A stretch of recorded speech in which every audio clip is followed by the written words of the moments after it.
it's Silly here with another Transgirl CNC where we talk about comics, cartoons, and other awesome nerd shit. So, this is a bonus episode. We are going to talk about Slam and Slam the Next Jam, but that'll be tomorrow. Today we're talking about this. And I don't know if you've ever used these words together in some kind of a weird comparison. You should probably stop that. But we're going to talk about that here in a second. Now, I have mentioned in a previous video that talking about the Legend of Korra fandom bums me out. Just straight up. Because the fandom is just rabid, and anything new that gets introduced to the fandom, the fans pick apart in such a way that it can't be picked apart anymore, and it's depressing. Some fans just can't enjoy anything. But we'll get more into that at another later date. We're just going to talk about this for right now, because right now it's about all I can stomach. Season 2 of Legend of Korra is universally agreed to being not the greatest season of the franchise. It's absolutely the weakest, and we can all kind of agree on that. I'll agree on that. It's a little hard to slog through it. There are reasons for why it's the way it is, and I will still watch it, but it's not the best. I agree to that. But we all used to be able to agree upon the fact that beginnings 1 and 2, also known as the Wan episodes, were some of the most stunning episodes of the franchise, both visually and story-wise. They added a deeper mythos to the whole franchise as a whole, and explained some things in a really cool and neat way. So, what happened? Why can't we all agree on this still? Well, within the last year or so, a topic began. And it's been getting some traction recently. And what it does is it compares the Lion Turtles and Raava to Midichlorians from Star Wars, which is a terrible comparison. I'm trying to contain this. To quote one reviewer, whose name escapes me, "We don't need to know how the Avatar works. The Avatar just works, and we're happy with that. It would be like introducing Midichlorians to Star Wars, and good thing that never happened, right, Korra?" Let me start by prefacing this with saying that I agree that Midichlorians in Star Wars were a terrible addition to that franchise. It boiled something amazing and mystical down into tiny special bacteria that if you have enough of it, you can lift rocks or be an immaculate birth. Just go with it, because that happened in Star Wars. Midichlorians created Anakin from nothing. So, okay. Why is this a bad comparison? Well, because, as mentioned, it boils something cool down to something really bad. Really awful.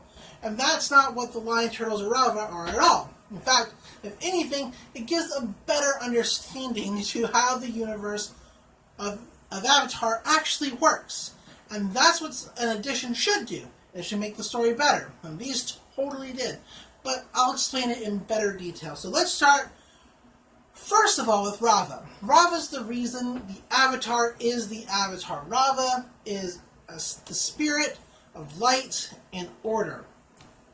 She's the opposite to Vaatu, who is the spirit of darkness and chaos, and they've had an eternal struggle since the beginning of time.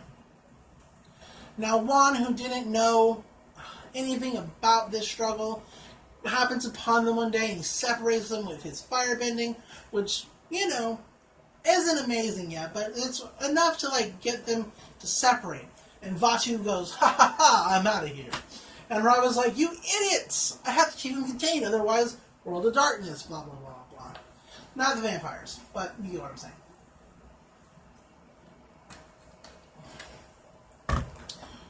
Wan and Raava then go on a journey to put Vaatu back into a box, more or less, to contain Vaatu.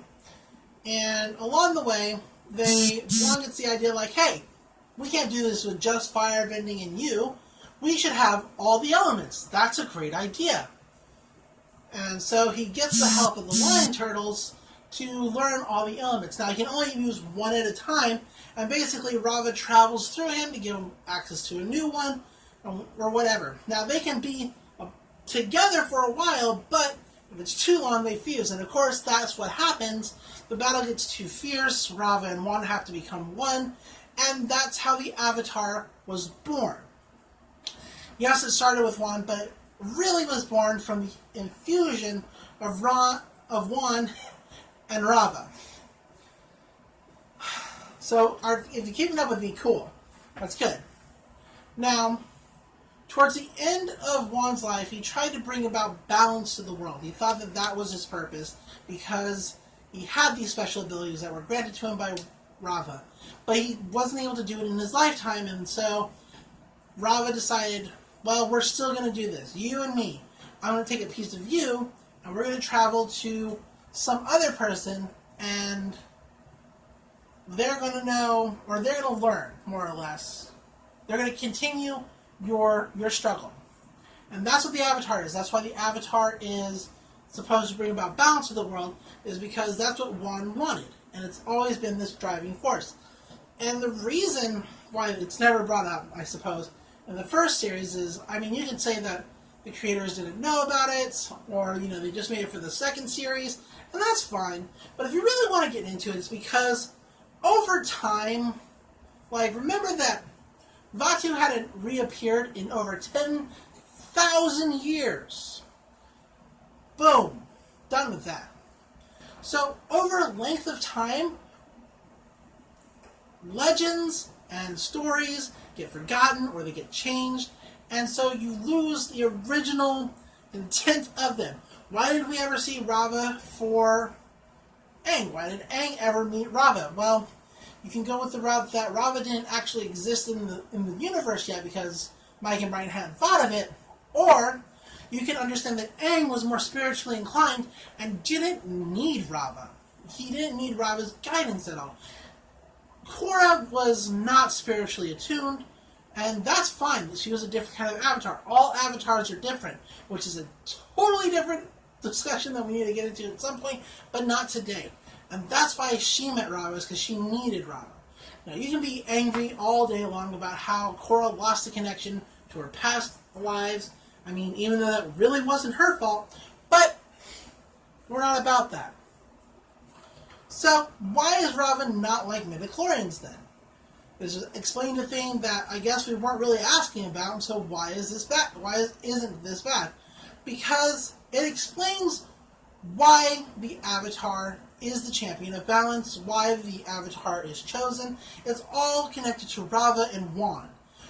Wan wanted to bring about balance to the world. Raava chooses the new Avatar. It's really interesting the way that story continues, the way it continues to grow and explore and etc. and become bigger, and how each new Avatar is different and brings something new to the table, because what the world needs is always different.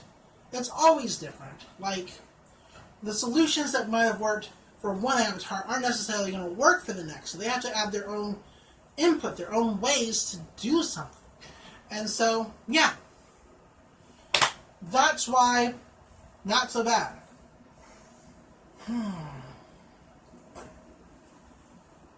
Sorry, collecting my thoughts. So, and on top of that, it really explains why the Avatar is the bridge between the worlds. Why the Avatar is supposed to connect the spirit world and the human world in some kind of way is because Raava is that bridge. The Avatar is actually an amalgam of human and spiritual energy, bringing about peace, or at least attempting to. And that's why, especially, Raava is not in any way comparable to Midichlorians at all. It's a deeper part of the mythos. It's really neat. It's great.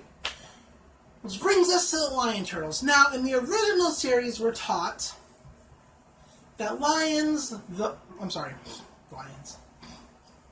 flying bisons, the moon, dragons, and badger moles were the original benders, and they somehow taught their craft to people. It's not really explained how they taught their craft. If you're like Toph, you basically learned it through mimicry, But she's a special case. Totally a special case. It also kind of brings me back to Juan. But we'll get into that. So, how does one learn waterbending from watching the moon? If you watch the moon, you might understand, if you're before technological level, you might understand that the moon has an effect on the water, but you're not going to learn a martial arts that allows you to move that water by watching the moon. You're not going to get it by watching the fish in the pond either. I'm sorry. Maybe dragons. I don't know. But in Beginnings 1, we learned that it's actually lion turtles who used to watch over civilizations, and they would give select people the ability to bend, and those people would come back to their cities, give the power back, and that was kind of how they gathered, hunted, etc., was by using these things. Eventually, people decided that they don't want to be in the villages, for whatever reason, things are unfair, they want to, try striking it out on their own, and so the lion turtles grant them this power to leave. Alright? That makes sense. It totally makes sense that that's how that works. If we take a look at Juan, for example, the way he uses firebending when he first gets it is very clumsy, very bad. He's not a very good firebender. He's just kind of throwing it all crazy because he doesn't know what to do with it. It's only when he studies other creatures who have the ability to use fire that he understands how the movements of fire actually are. How you would use it to make better bending, more or less. How would you use it more efficiently? And that's actually how the legend works. Once again, kind of talking about what I was discussing with Raava, is how legends, over time get lost or get changed. That's exactly the thing, okay? Is that... Sorry, I'm getting ahead of myself.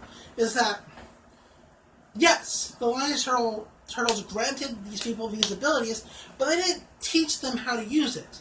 It was only by watching the animals that already could use it, or the creatures that could already use it, or the moon, that people actually got a more flowing, understanding movement of how to better utilize this gift that they were given.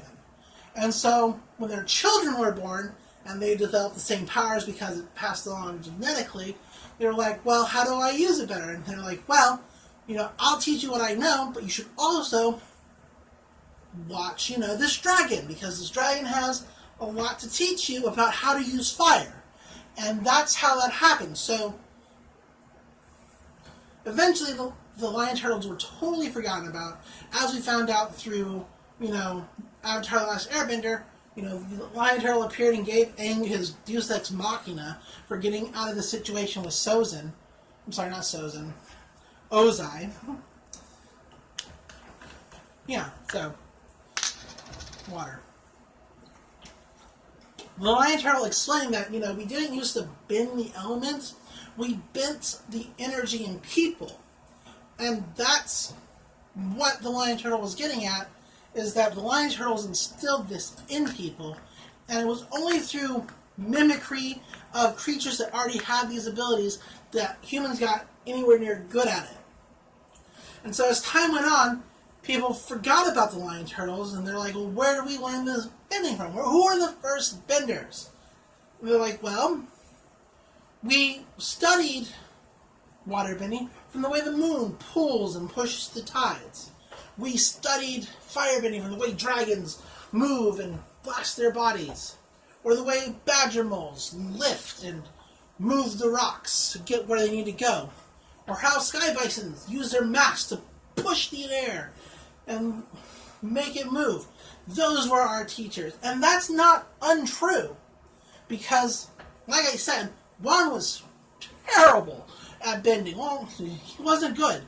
And if you watch Beginnings 1 and 2, you'll see him actually learn from dragons. He creates the dance of the dragon. So, what am I getting at? Okay? Here's what I'm getting at. Is that where Midichlorians boiled something really amazing and special down into nothing, these new pieces of information in the Avatar world didn't damage anything from the Avatar. it just gave you a better understanding of how these things came about.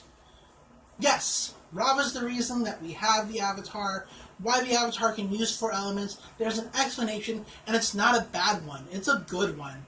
It explains why the Avatar is the bridge between worlds, why the Avatar feels the need to bring about peace to the world. And the Lion Turtles just explain how bending started. It doesn't explain how people got good at it or how they learned to do it better. They just got the gift and were told to basically go forth and use your talents. We're not giving you any lessons, so good luck. But they learned through watching and mimicry. So that's it. That's all I really wanted to get off my chest. I really feel like I gave a really good explanation for why things are the way they are in the Avatar universe, and why these episodes are actually really good to have, because it gives us so much more than we had before. Whereas Midichlorians were fucking terrible. Awful. I can't change everybody's mind. That's fine. So, that's it. That's everything. Tomorrow we're going to talk about Slam and Slam the Next Jam. I hope you tune in for that. But until then, I'm Fire Princess Lily. And until the next video, love comics, love cartoons, and I'll see you later. Bye.